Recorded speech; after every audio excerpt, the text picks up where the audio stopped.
Issa Chiroma Bakary n'est finalement pas le candidat que le professeur Maurice Kamto a choisi, un gros gourmand politique. Beaucoup de Camerounais attendaient juste le mot d'ordre de vote venant du professeur Maurice Kamto, qu'il n'a pas tardé de le faire aujourd'hui. Camarades, écoutez cette vidéo jusqu'à la fin.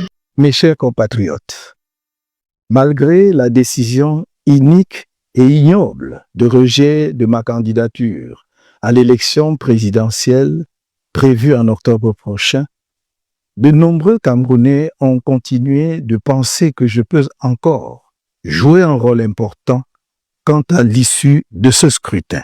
Je les remercie de leur estime renouvelée et de leur confiance inébranlable.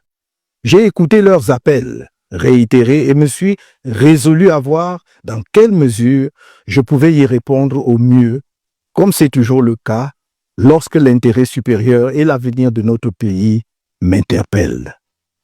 C'est dans cet esprit que j'ai lancé le 16 septembre dernier un appel aux candidats de l'opposition en lice à l'élection en question. Je les exhortais à s'unir, idéalement derrière l'un d'entre eux ou, à défaut, de former une coalition de plusieurs candidats de poids autour de l'un de ceux qui, parmi eux, ont une grande expérience politique et de la gestion de l'État, en l'occurrence, l'un des deux candidats originaires de la partie septentrionale du pays, sur la base d'une entente préalable entre ces derniers. Une telle démarche était, à mon sens, susceptible d'enclencher une dynamique populaire nationale. Elle aurait permis la mutualisation des efforts et d'éviter la dispersion des voix, rendant inéluctable la victoire du candidat porté par l'ensemble du peuple du changement, autant dire tout le peuple camerounais.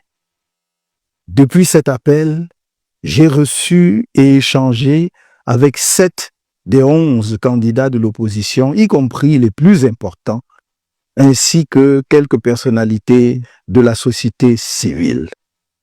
Je n'ai pas épargné mes efforts pour encourager la réalisation d'une entente entre les candidats de l'UNDP et du FSNC afin de rendre possible une coalition, même limitée, des candidats de l'opposition autour d'eux. Cette démarche offrait, à mes yeux, une réelle chance de victoire qui répondrait au désir profond de changement qui monte du pays tout entier. L'engagement tardif dans la course à la fonction de président de la République des deux candidats originaires du Grand Nord, que l'opinion semble considérer comme les candidats majeurs à l'élection à venir, ne leur a pas laissé le temps de préparation multiforme, indispensable pour espérer, l'un ou l'autre, créer tout seul une dynamique de victoire. Aujourd'hui, vendredi 26 septembre 2025, nous sommes à la veille de l'ouverture de la période officielle de la campagne électorale, au cours de laquelle on devrait présenter un candidat de la coalition aux électeurs et à tout le peuple camerounais à travers le pays. Expliquer sa mission, fixer son visage dans l'esprit des électeurs, surtout dans les zones rurales. Or, un tel candidat n'a pu être trouvé aux grandes dames des Camerounais. Il y a donc lieu de faire le constat suivant. 1. L'absence d'une coalition de candidats, même limitée, avec les deux candidats du Grand Nord, capables de fédérer les moyens et de créer une dynamique populaire puissante, en mesure d'assurer la victoire du peuple à l'élection présidentielle prochaine. 2.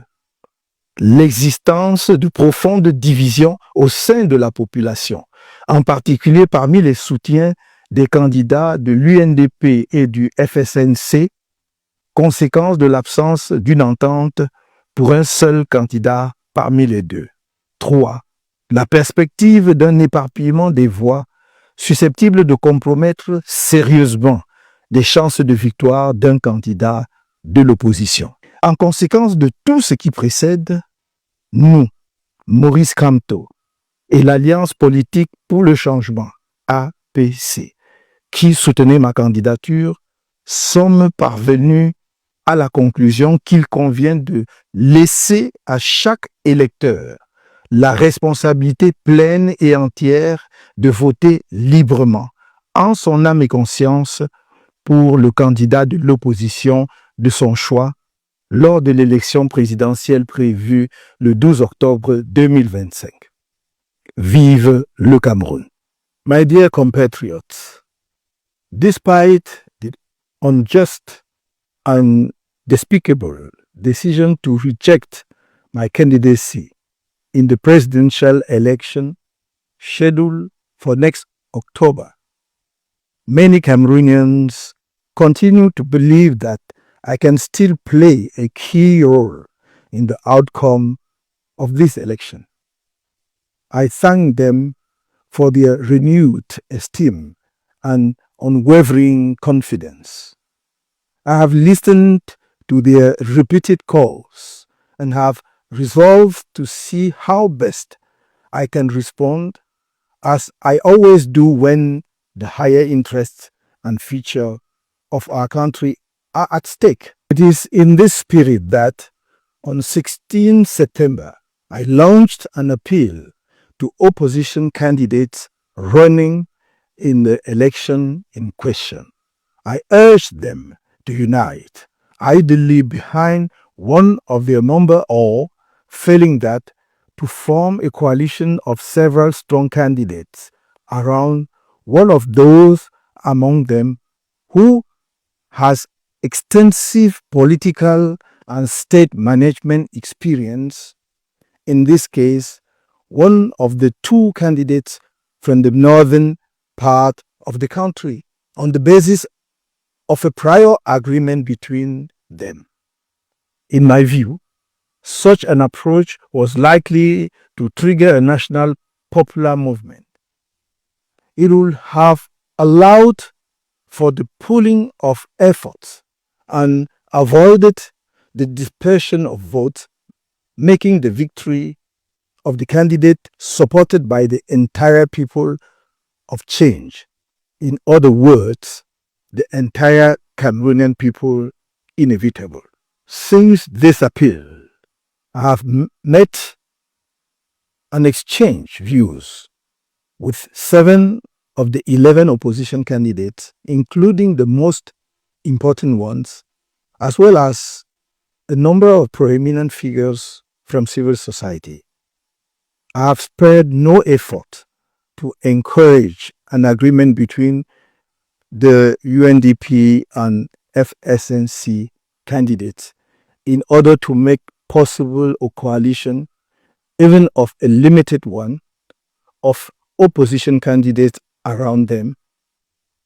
In my view, this approach offered a real chance of victory that would respond to the deep desire for change that is rising throughout the country. The late entry into the race for the presidency of the two candidates from the northern part of the country, whom public opinion seems to consider the major candidates in the upcoming election, did not give them the time to make the multifaceted preparations necessary for either of them to hope to create a willing dynamic on their own. Today, Friday, 26 September 2025, in the eve of the opening of the official electoral campaigns period, during which a coalition candidate should be presented to voters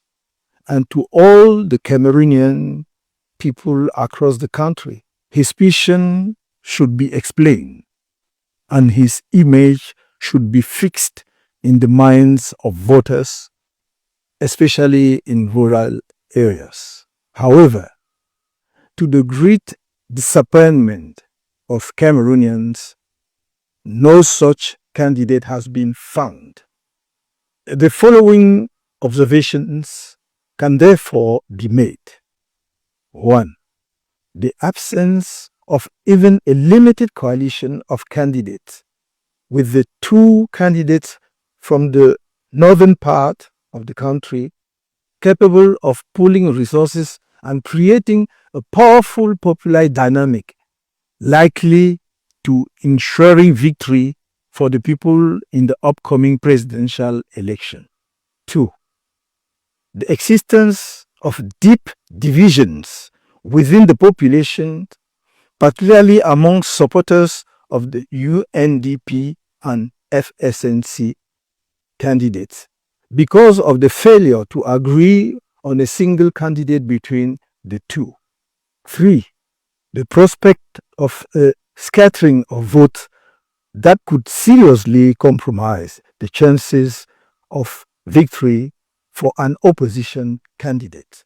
As a result of all the above, we, Maurice Kamto, and the Political Alliance for Change, PAC, which supported my candidacy, have come to the conclusion that it is appropriate to leave each voter fully responsible for voting freely in good conscience for the opposition candidate of their choice in the presidential election scheduled for 12 October 2025.